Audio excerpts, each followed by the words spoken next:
pets find their forever homes. It gives you a chance to regroup and come up with something here. But time did spin off of the clock.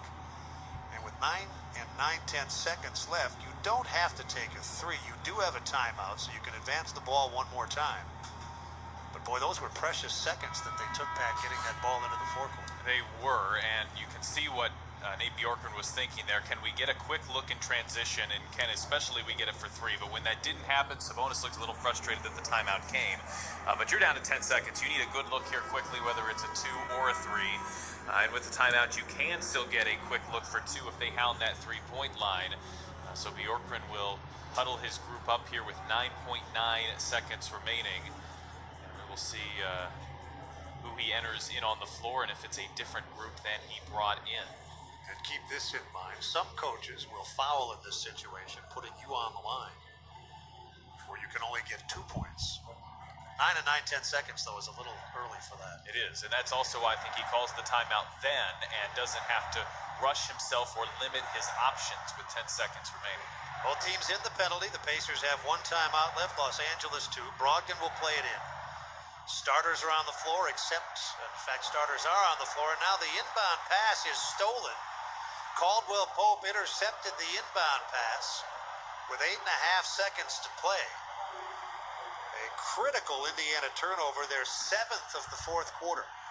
Brogdon tried to get it in. He was contested by Matthews, and Caldwell Pope cut in front of Sabonis and intercepted it.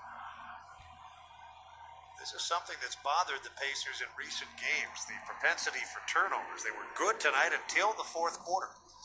They had to foul Caldwell Pope, who will now go to the line. Either of these puts the Pacers in a tough spot, and the first one is good. Well, it's just remarkably frustrating because even though the Pacers had that really poor stretch in the fourth quarter, they had gotten a couple of stops to give themselves a chance in the final minute here, and to not even get an opportunity, to not even be able to take that chance. There's still 8.5 seconds to go here. The Pacers are using their last timeout. This game isn't over, but your best chance, you certainly lost when you couldn't get that inbound pass in. Caldwell Pope hits them both. It's 105 to 100 as the Pacers spend their remaining timeout. The Indiana Union Construction Industry Player of the Game, Malcolm Brogdon, 29 points, 7 rebounds, and 6 assists.